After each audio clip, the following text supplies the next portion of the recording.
So Jevons paradox is that for a certain class of goods, when they become efficient enough to make the thing cheap, new uses emerge. And that is at the core, for example, the internet, right? When the internet first came out, I mean, I had my first job working for a company, did SNA and X500 and PPP, and I just protocol soup. We had no idea. My boss, I remember my boss saying, the internet will never be used for business, and I went and got my resume the next day for a little company in Montreal. We didn't understand the consequences of these things. And the challenge is and it always looks great in hindsight, the challenge is to figure out which products or services will be subject to Jevons paradox. I think the Internet of Things is a great example of that, because we haven't figured out the ways we use it, but the more connected devices you have, the more connected devices you'll have. And so I think one of the challenges for any large organization is, if you know that 1 out of every 100 of these things is going to have that Jevons paradox, you better invest in all 100. So I'd be using the time, I would say, look, go for greed, not fear. But I'd be using the time urgency with examples like that to try and explain, you got to get there sooner or you'll be kodo with the reader, and you don't know which one of these will have the force multiplier of Jevons paradox. Thanks for the talk. So you talked about the 3 maximums. So I wanted to ask back to the entrepreneur concept. Basically, when you get to the new maximum in the big company, really what if the DNA of the company really isn't there, somewhere else? So isn't it kind of like a training issue, and how do you work? Yeah, or you got to change jobs. There are some people who just, yeah. Talking about the whole company. It's very, very hard to do that. I mean, most of the companies I've seen that are successful, and I've interviewed a lot of companies, they tend to have a C-level executives with a science background who understand experimentation. It's the one trend I've noticed. They've got a company like Intel, right? So they have like Clay Christensen works at Intel. I mean, he's like the guy that literally wrote the book, right? So yeah, I think it's just the fact that it was about user experience, that really wasn't the DNA of the company. And right. So I mean, I get what you're saying, but it's difficult, right? So. Yeah, if this stuff was easy, then we'd all be sitting on yachts, right? There's no doubt. And I think the challenge is companies who feel like they're disrupted and then they get stuck. I have this slide I use about what companies used to be and what they became. So like Flickr was an MMO and now it's Flickr, right? And it turns out Stuart Butterfield's doing it again. Now he made Slack because the second time is he should just keep trying to make multiplayer games because it seems like they spit out clever products. So I think you got to. I remember reading Michael Lewis's The New Thing, which is about Jim Clark, and the only guy at the time ever had $3 billion companies: Healthion, SGI, and Netscape. And he said, "I have a horrible memory, and so I come into work in the morning, excited about the new thing. And the team goes, but Jim, you thought this? Yes. Oh, that's nonsense, right? So I think that ability to kind of be fed up and go to the new thing is actually, I'm telling myself this, I have terrible memory, so I'm trying to convince myself it's successful. But I think that this idea of like intentional amnesia is hard, and yet it's a necessary condition for continuous innovation. All right, one more question. Yes? So you have mentioned 3 innovative portfolio.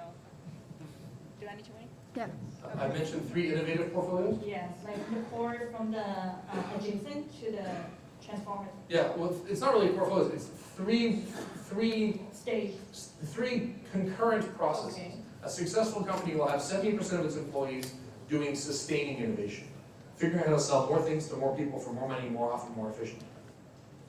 It'll have 20% of its resources focused on adjacency, which is coming up with a new product to sell to its existing market in an existing way, coming up with a new market to which it can sell its existing products in existing ways, or coming up with a new way to sell its products to its existing market.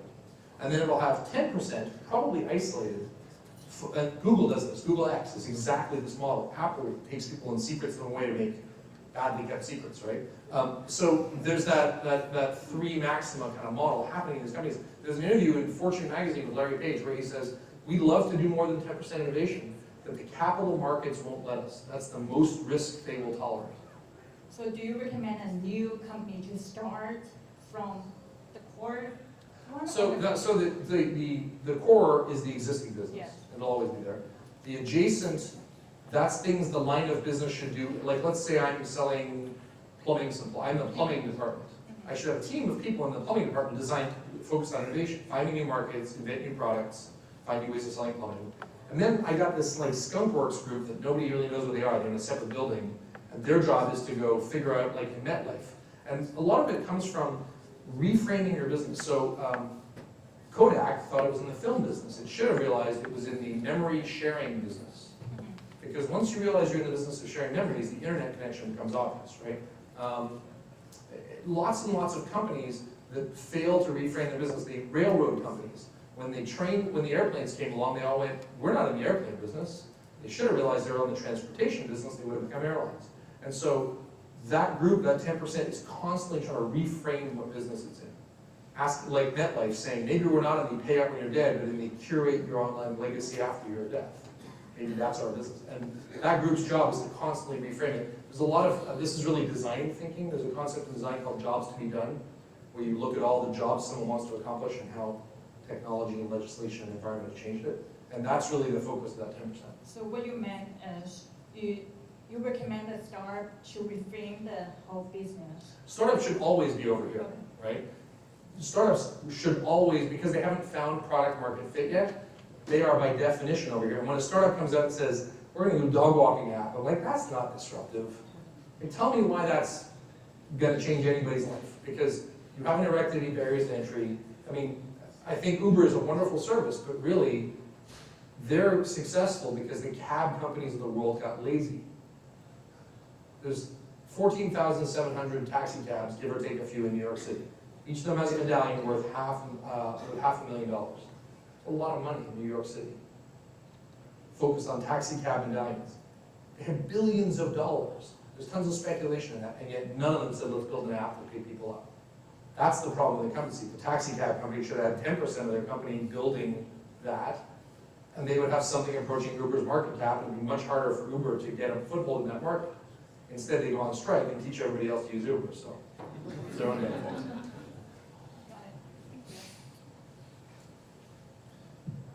Any more questions? Great. Alistair, it's a pleasure to have you here. Thank you so much for this. Thank you for letting me rant. I'm more tired than I thought, so I probably been off a little. I'm sorry if I offended anybody, but I appreciate the chance to have a conversation. Especially the American people.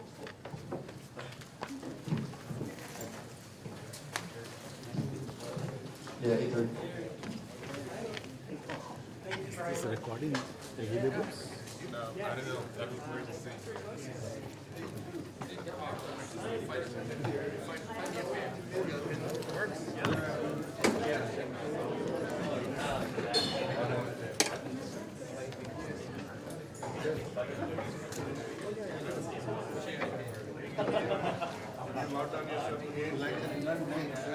Alistair, out there.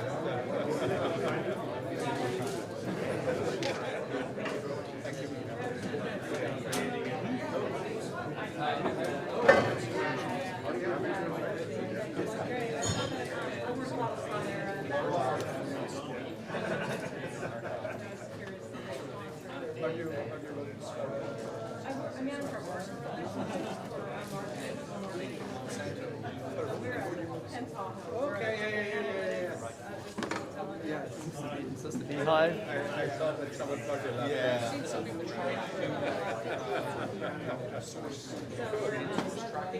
Yeah, we know who Good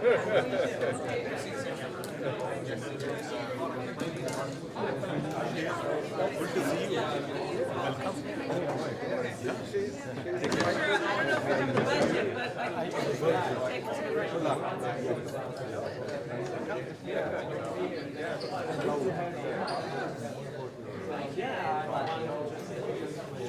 So many products. I think he's put the correct amount.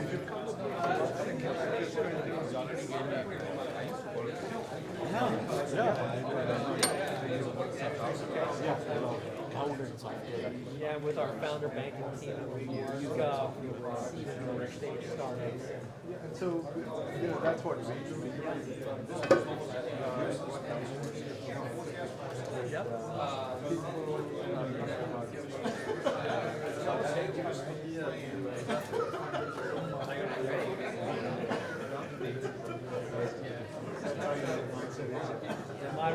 So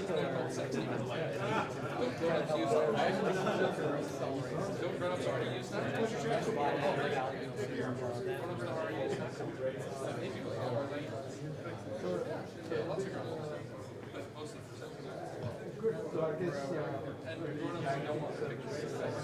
over time, People I know. Yeah, absolutely. As companies get venture funding, we're able to provide venture debt to, leverage the equity rounds and provide additional runway for companies. Yeah, Sorry. and certainly be able to work with companies as we what could be interesting also is sometimes we have a lot of disruptive private Yeah, so does it destroy something else? and those are only for our startups. Right now,